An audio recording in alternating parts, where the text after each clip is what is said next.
Selamat datang kembali di channel Ray Konoha. Kemarin lalu saya nonton podcastnya Pendeta Brian yang berjudul Gereja Isinya Orang-orang Munafik. Dari judulnya aja sudah bikin kejang-kejang ya, bikin keloncotan ya, sudah bikin kepanasan. Saya juga nggak tahu kenapa ya podcast ini judulnya se ekstrim itu ya, berjudul ya gereja isinya orang-orang munafik. Jadi sebagai informasi ya, Pendeta Brian ini dulunya bukan beragama Kristen guys. Ternyata seperti itu ceritanya. Kronologinya gimana? Nah, suatu saat keluarga daripada Pendeta Brian ini ya, kalau nggak salah ibunya ya pernah mengalami penyakit yang sangat susah disembuhkan. Nah, ketika mereka berobat sampai ke luar negeri ya, ke Singapura, karena sudah lama penyakitnya nggak bisa sembuh, salah satu dokter dari Singapura pernah mengatakan terhadap ibunya Brian ini, coba deh kalian itu pergi ibadah kemana gitu ya, nggak secara eksplisit dikatakan lu harus ke sini nggak seperti itu ya. Dan ternyata setelah mereka ibadah, setelah mereka ke gereja, keluarganya sembuh. Ibu Pendeta Brian ini sembuh secara ajaib, penyakitnya hilang ya. Dan keluarga Pendeta Brian ini juga berpikir, wah ini semacam keajaiban, ini keajaiban dari Tuhan Yesus Kristus, sehingga mereka rajin ibadah pelayanan selama bertahun-tahun ya, kurang lebih hampir 15 tahun lebih ya mereka rutin ya pelayanan di gereja juga, dimana keluarga daripada Pendeta Brian ini keluarga orang berada juga. Ternyata papanya pengusaha, Brian ini juga termasuk orang yang berkecukupan ya sebenarnya, dan beliau ini juga sekolahnya sampai ke Singapura ya, ke luar negeri dan sebagainya. Nah, anehnya Pendeta Brian ini walaupun beliau masih kecil ya, ikut sama orang tuanya, beliau sempat sekolah pendeta. Nah, sekolah pendeta setelah lulus pelayanan. Nah, lama-kelamaan Pendeta Brian ini melihat kok orang-orang di gereja ini ya, atau pemuka-pemuka agama di gereja ini ya, di Konoha maksudnya, bukan Indonesia ya. Disclaimer on ya, semua yang saya katakan di video ini hanya di Konoha ya. Disclaimer on ya, karena orang Indonesia itu anti kritik guys ya, sehingga semua yang saya katakan di video ini hanya di Konoha. Pendeta Brian ini melihat kok gereja semakin kesini makin kesana, kok aneh-aneh aja ya orang-orang yang di gereja ini. Kenapa? Karena Pendeta Brian ini mungkin melihat ya, gereja di zaman sekarang ini seperti perusahaan atau seperti pimpinan turun temurun ya. Kalau misalnya orang tuanya jadi pendeta, maka nanti anaknya juga berkuasa di gereja itu ya, seperti feodalis lah, mirip-mirip seperti feodalis. Lalu Pendeta Brian ini berontak ya, tapi bukan berontak membubarkan gereja ya, atau bawa petasan gede ke gereja, bukan seperti itu ya. Berontak dalam artian beliau ini menggagas sebuah gagasan yang sangat ekstrem ya menurut saya pribadi. Apa itu? Kristen progresif. Apa itu Kristen progresif? Kristen yang lebih modern lagi ya, pemikiran-pemikirannya yang sesuai dengan zaman ya. Salah satu konten viral dari Pendeta Brian ini adalah Pendeta Brian mengatakan nggak usah perpuluhan dah. Kalau misalnya kita punya umat nih, nggak usah perpuluhan dah. Dan saat itu juga Pendeta Brian ini dihujat oleh orang-orang Kristen juga ya, yang ada di Konoha. Tapi ya orang Kristen juga sebenarnya ada yang toksik juga dalam beragama, ada yang berlebihan juga dalam beragama. Tapi kalau menurut saya pribadi nggak jadi masalah kalau misalnya ada yang mengatakan perpuluhan itu nggak wajib, nggak jadi masalah. Kalau misalnya ada yang mengatakan itu kan ada tertulis di kitab suci, ya kalau ke situ larinya, di kitab suci agama Kristen juga kita nggak boleh makan babi kok. Itu gimana? Jadi sebenarnya tanpa kita sadari, agama Kristen itu dari zaman dulu sampai sekarang itu berubah ya, bukan berubah kitab sucinya ya, tapi berubah tradisi dalam beragamanya. Zaman dulu banget ya, agama Kristen itu agama yang sangat dogmatis. Sekarang berubah jadi agama yang saintifis, ya. Jadi saya sependapat dengan yang dikatakan oleh Pendeta Brian ini, sangat menarik ya. Kemudian saya juga punya pengalaman ya, lebih tepatnya pengalaman daripada teman saya. Jadi mertua daripada teman saya ini mirip-mirip seperti kisahnya daripada Pendeta Brian. Kebetulan mertua daripada teman saya ini, sebut saja namanya Pak Budi ya. Jadi Pak Budi ini dulu pelayan gereja. Bahkan ya Pak Budi ini membangun gereja ya. Kebetulan Pak Budi ini gereja Katolik ya.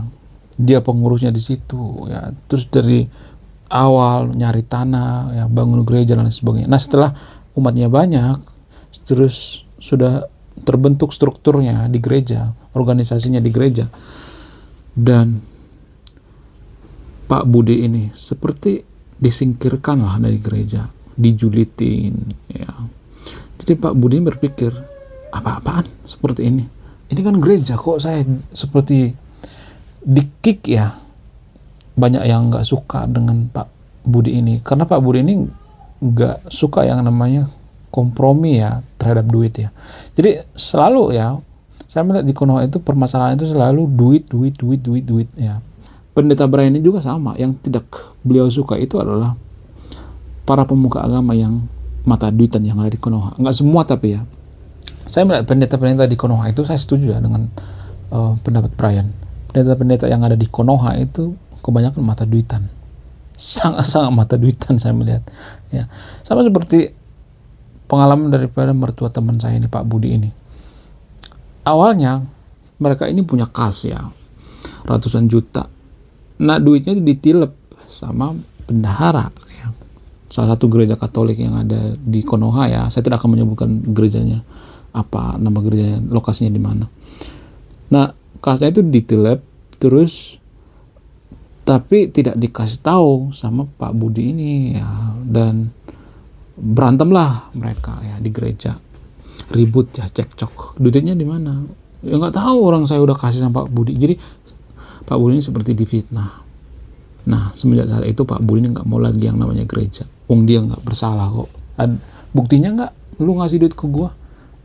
Terus yang bendahara ngomong seperti ini. Nggak ada buktinya. Ya udah, terus ngapain lu nuduh gua nilep duitnya? Lu loh yang bertanggung jawab. Nah, si bendahara ini kabur ya. Nah, orang-orang atau umat daripada gereja ini menuduh Pak Budi ini bersalah. Padahal Pak Budi nggak bersalah. Gak ada bukti kan. Kalau Pak Budi bersalah pasti sudah dilaporin sama berwajib dong ya kan. Buktinya nggak dilaporin tuh karena apa kan? Gak ada bukti.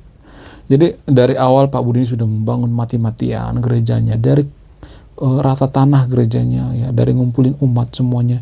Setelah gerejanya terbentuk kokoh, banyak duit, dan Pak Budi di-kick dari gereja itu.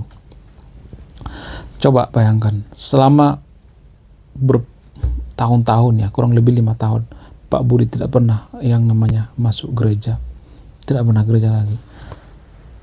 Kecewa ya. Kalau misalnya ada yang mengatakan, jangan ngelihat agama dari umatnya dong, jangan ngelihat agama dari pengikutnya dong, dari pemuka agamanya dong. Justru agama itu mempengaruhi pola pikir umatnya. Jadi bagaimana mungkin kita mengatakan bahwa jangan melihat oknumnya, itu kan cuci tangan namanya, berarti nggak ada perbaikan dong, ya kan? Secara tidak langsung kita menghindar dari masalah itu. Kalau seperti itu terus, jangan nyalahin umatnya, jangan nyalahin begini segala macam, ya nggak bakalan ada perubahan. Itulah alasan kenapa Pak Budi ini nggak mau gereja bertahun-tahun. Bahkan ya, ada anaknya yang seorang suster, ya biarawati lah. Anaknya sangat rajin gereja, sementara bapaknya nggak mau gereja. Ogah sama istrinya nggak mau gereja sama bertahun-tahun. Setiap hari Minggu beliau ini lebih memilih ke ladang. Kalau kita tanya kenapa nggak gereja Pak, kalau kita tanya seperti itu, ya menurut saya ibadah itu nggak harus ke gereja, ke ladang juga ibadah, berbuat baik juga ibadah. Pemikirannya sampai se ekstrim itu guys. Udah kayak agnostik aja kan pemikiran seperti itu. Tapi itu semua berasal dari mana? Berasal dari kekecewaan mereka terhadap pemuka agama. Jadi berdasarkan pengalaman daripada Pendeta Brian ya, pengalaman daripada mertua teman saya ini. Saya bisa menarik benang merah. Ada satu benang merah. Apa itu? Kemunafikan. Jadi saya melihat ya, orang-orang Kristen yang ada di Konoha, terutama pemuka agamanya itu, sudah mata duitan, guys. Sudah sangat-sangat mata duitan. Lihat duit dikit, matanya hijau. Sudah sangat-sangat kecanduan yang namanya duit.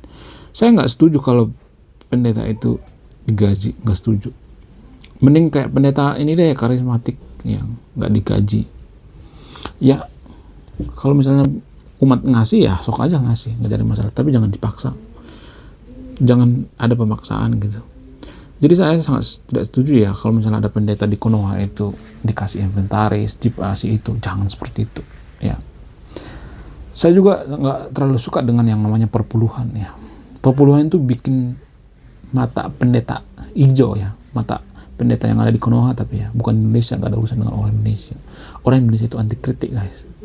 Dan ini hanya di Konoha ya. Ini pintu ya.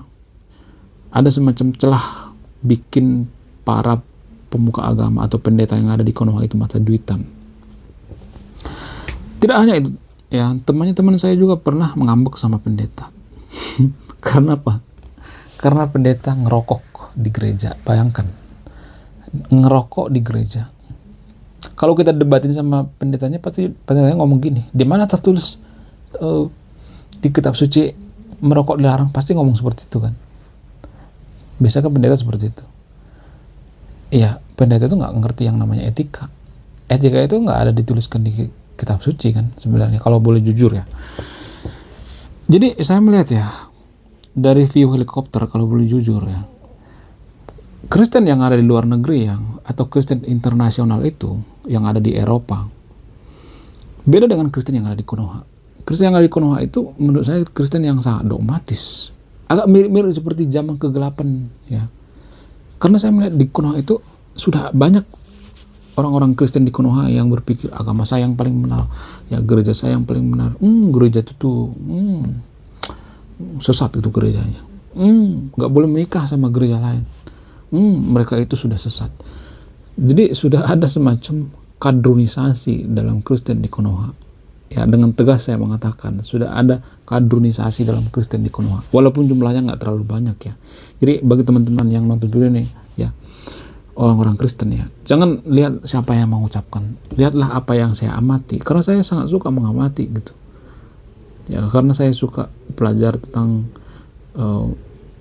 teologi, antropologi, sastra dan sebagainya. Jadi ini sangat berbahaya sekali kalau tidak di stop dari sekarang. Jadi lulu pada yang nonton video kalau beragama Kristen, kalau kalian lihat pendeta misalnya sewenang-wenang, misalnya mata duitan, kalian jangan diam. Kalau kalian diam itu akan lebih banyak orang yang jadi agnostik, ateis ngelihat kelakuan pendeta itu. Ya bisa aja pindah ke agama lain gitu. Jadi kalian jangan diam kalau kalian melihat pendeta itu semena-mena gitu, pendeta mata duitan ya, pendeta yang ada di Konoha, jangan diem, tegur, bila perlu dipecat pendetanya karena dia akan merusak agama itu sendiri ya. Merokoklah di gereja, apalah, mata duitan. Jijik saya dengan pendeta yang ada di Konoha ini. Kemudian di sisi lain juga ya, kalau misalnya ada yang bantah ya orang Indonesia itu mah rata-rata munafik.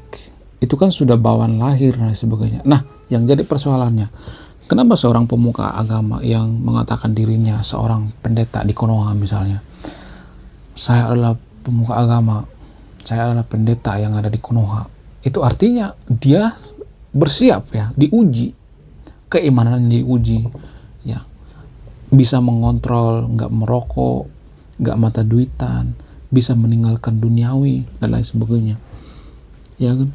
Harus bisa dong. Harusnya pendeta seperti itu. Seperti pastor. Ya, walaupun ada juga yang menyimpang ya. Ada juga pastor yang gagal gitu, yang melakukan dosa. Tetap menurut saya itu kecil ya, sangat kecil sekali. Ada pastor yang melakukan ya seperti itu. Kejahatan-kejahatan. Rata-rata mereka menahan diri ya. Tidak tergoda dengan duniawi. Harusnya seperti itu menurut saya pribadi. Pastor itu nggak digaji ya. Jadi agama Kristen Protestan yang ada di Konoha juga harusnya seperti itu. Para pendeta-pendeta yang ada di Konoha juga kalau bisa jangan digaji lah, ngapain ya kan, enak banget kerja sendiri dong ya, namanya juga pelayanan. Saya melihat pendeta-pendeta yang ada di Konoha itu sudah terlalu enak banget ya hidupnya, pakai investasi segala, umatnya juga kelaparan, nggak mau tahu. Dulu saya pernah melihat tuh ya pendeta yang ada di Konoha ya, hanya di Konoha ya, bukan Indonesia. Pendeta yang ada di Konoha itu main judi guys. Bayangkan waktu saya kecil ya, saya pernah melihat tuh pendeta main judi, party ya. Untungnya umatnya tahu, langsung dipecat tuh pendeta kok gitu main judi, party. Jadi jangan dibiarin ya, kalau misalnya ada orang seperti ini ya, pendeta pateng-teng, langsung pecat aja, jangan dikasih jangan dikasih celah ya. Karena banyak orang yang malas gereja, malas ibadah. Karena ulah daripada pemuka agama. Kalau misalnya ada mengatakan jangan lihat pemuka agama dari ini dong, dari agamanya, ya justru ajaran agama itu mempengaruhi pemuka agamanya kan. Jadi itu menurut saya yang sangat berharga yang saya perhatikan ya dalam agama Kristen. Jadi jangan berpikir saya membenci orang-orang Kristen ya, jangan berpikir saya mengkritik agama Kristen itu tanpa alasan yang jelas. Ada ya, ini pendeta Brian ini dia ngamuk atau ngambek ya, karena ya banyak orang yang munafik katanya, pemuka-pemuka agama yang ada di Konoha. Ada banyak kok contoh-contoh seperti itu ya. Jangan kayak Kadrun ya. Kadrun itu kan anti kritik. Kadrun yang ada di Konoha maksudnya. Ada banyak kok pemuka agama di agama Kristen seperti itu ya. Agama Kristen yang ada di Konoha maksudnya, bukan Indonesia ya. Oke, sekian video ini, terima kasih sudah menyimak. Saya Ray Konoha, salam rasional.